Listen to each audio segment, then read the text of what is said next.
Hello everybody and welcome to Noob-Splaining. My name is Wolf.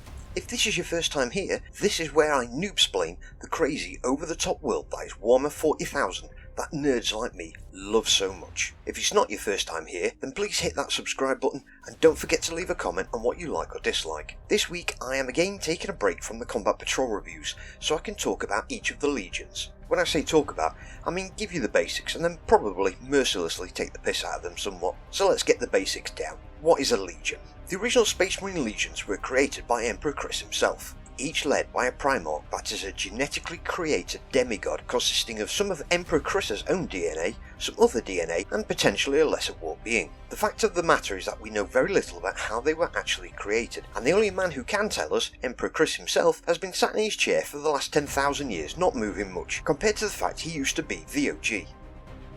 Hence why I call him Emperor Chris. In fairness, it wasn't me that came up with the name, but I stole it, but then it's not really stealing if you give him permission. Anyway, the legions themselves are made up of the Astartes, or as they are now referred to as the Firstborn Space Marines, which again were created by Emperor Chris. The Astartes, however, are normal humans who have been genetically enhanced, not genetically created from the ground up like the Primarchs. Each Legionnaire's gene seed has elements of the DNA used to create its Primarch, giving the Astartes similar physical and mental traits to each of their gene father Primarchs, also making each Space Marine the grandson of Emperor Chris in a way, as they have some of his DNA.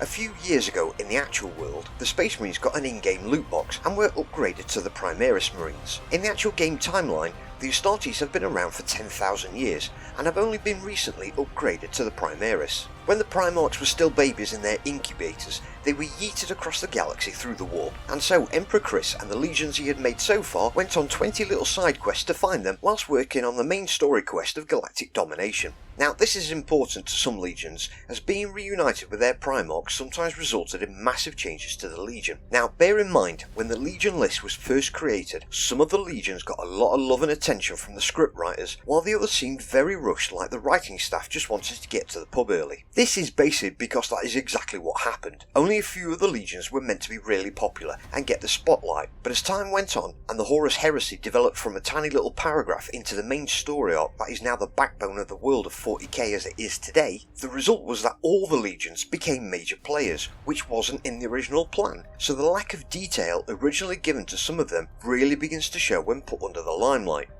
Now I was planning on doing all 20 legions in this video, but it looks like it's going to be a bit long, so we'll do the first 10 this week.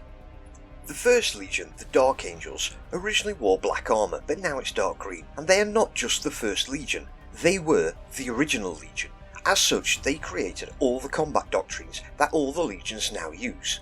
Right now some keyboard warrior is typing, but Robute wrote the Codex Astartes, which is the book of how to Space Marine for dummies. Yes he did, but all he did was refine what the Dark Angels had already developed. Do you seriously think that none of the legions knew how to fight until the Codex Astartes was written?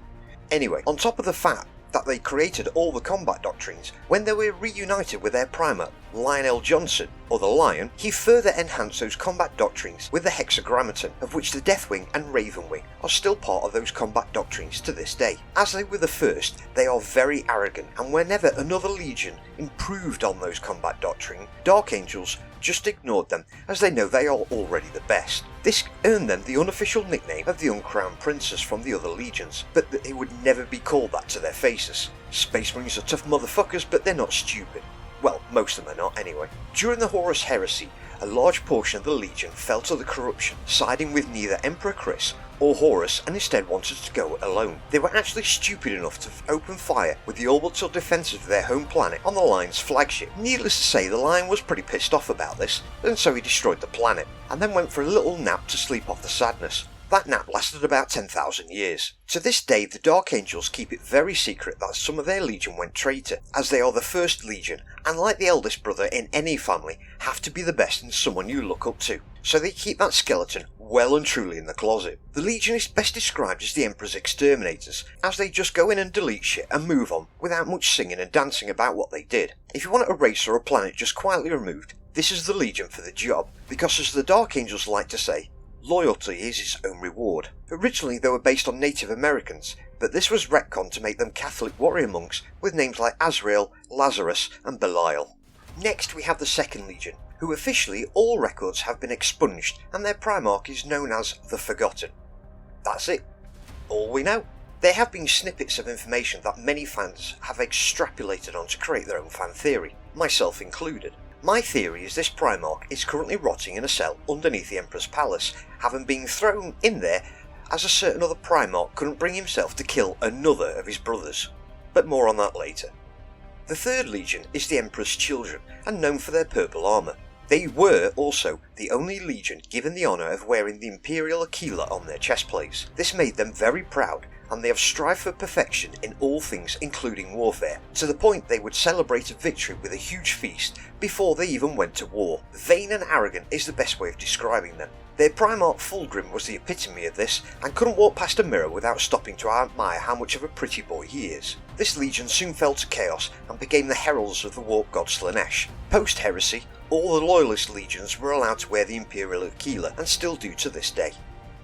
The fourth legion is the Iron Warriors, whose armour is the colour of iron, which must have been one hell of a difficult brainstorming session. So, what colour are we making these guys? Iron? Sounds good to me. Let's go to the pub. Like I said, some of the legions were not given all the care and attention they should have been. Anyway, their Primarch, Perturabo, and the Legion are the masters of breaking sieges, and a very close number 2 in defending when it comes to sieges. As a result, they got all the shitty siege breaking campaigns, resulting in high casualty levels. Instead of complaining about this and actually asking for a different job, Perturabo and his Legion threw his lot in with Horus against Emperor Chris, and as a result, Horus gave them all the shitty siege breaking jobs. Pissed off that nothing has changed, they quit the Siege of Terra halfway through and fucked off home early sulking.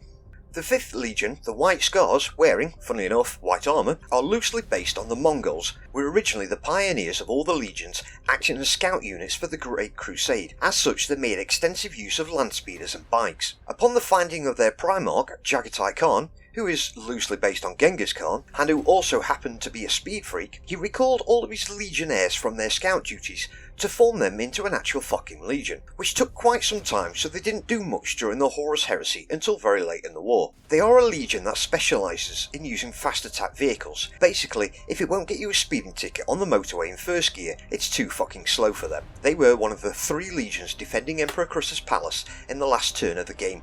That was the Horus Heresy. Jagatai himself was not actually mega loyal to Chris. He just decided that Emperor Chris was the slightly better choice than following Horus. And quite a few of his legionnaires, however, decided that Horus was the best choice. Even though they were one of only 3 legions defending the palace, they are not that very popular and very rarely get a push from Games Workshop. But that's probably because painting and shading white armour is an absolute bastard. The 6th Legion is the Space Wolves, and they wear grey armour with a yellow trim. They are loosely based on the Vikings, and they and their Primarch, Lehman Russ, are often depicted as savage, brutal berserkers. They are actually extremely effective warriors, and one of only 2 legions that can move in full stealth while wearing full power armour. They also don't give a flying fuck what the other legions think of them. They were created to be the Emperor's executioners, and as a result, are very good at exterminating anything, and making a big loud mess about it. You see, the Space Wolves excel at shock assault tactics. If you want something quietly deleted, you send the Dark Angels. You want someone publicly slaughtered so everybody nearby can see what happens when you fuck up, you send in the Space Wolves to make a very bloody mess of the enemy.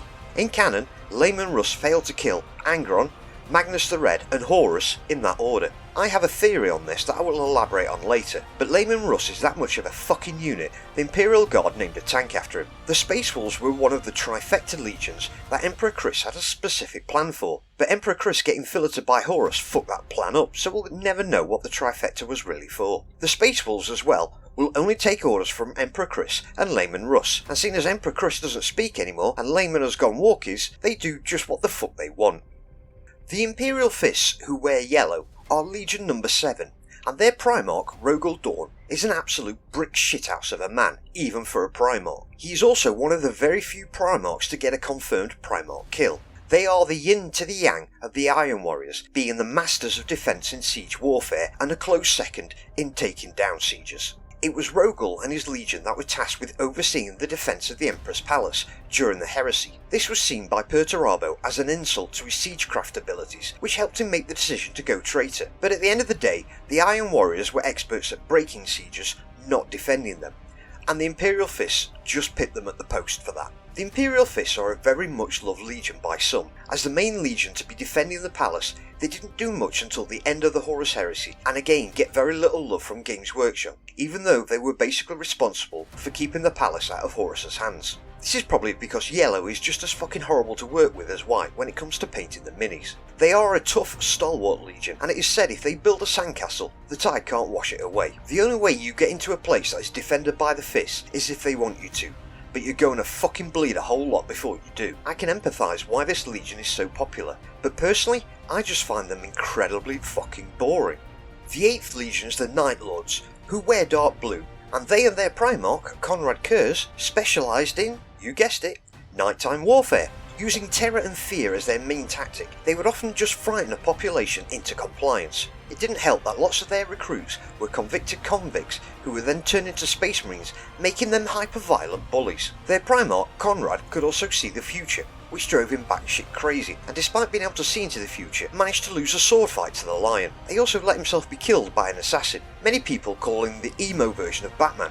But in reality, he did a good job of stopping all crime on the planets he took, but then fucked up by recruiting criminals who subsequently started up all the crime again, and this man can supposedly see into the future. I swear they turned traitor just because Horus said they could keep doing all the criminal shit they were doing. The Blood Angels are the 9th Legion, and their armour is blood red.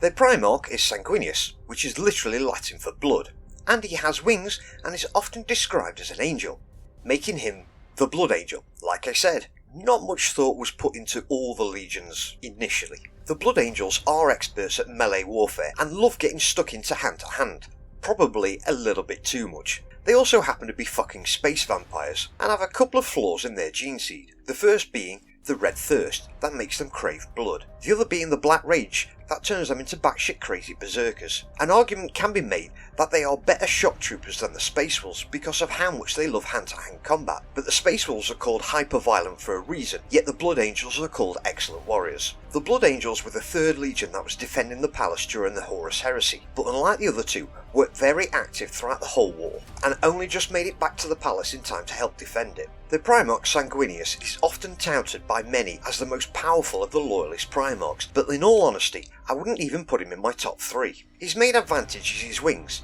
and his ability to fly around. Take that away from him, and the fucker is dead, as Horus proved. This to me is a weakness, not a strength that none of the other Primarchs suffer from. And here go the keyboard warriors, as Sanguinius fans truly nerd gush over him and tell me why I'm wrong. Legion 10 is the Iron Warriors, who paint their armour black, but like to paint their guns blue and white. Their Primarch is also one that suffered from little original detail, being named Ferrus Manus, literally Iron Man in Latin. He had hands that were coated in a living metal, and it is suspected it is the same metal that the Necrons are made out of. Out of love and some twisted view about his hands, his legionaries are obsessed with replacing their gene-enhanced Astartes bodies with cybernetics, as they believe the flesh is weak, and Ferrus's hands made him a very powerful warrior. Or it should have done. He lost a few inches in height early in the Horus Heresy, due to Fulgrim cutting his fucking head off. The rest of the Legion was then decimated, and they were pretty much sidelined for the rest of the Heresy and have never really recovered from it. And there we have the basics on the first 10 Legions. Make sure you watch next week where we'll be covering the next 10, and if you got this far, thank you for supporting watching my videos. As always, if you haven't subscribed yet, please consider doing so, and most importantly, share this video with someone who could do with some noob-splaining in their life. Meanwhile folks, take care of yourselves, and I will see you next time.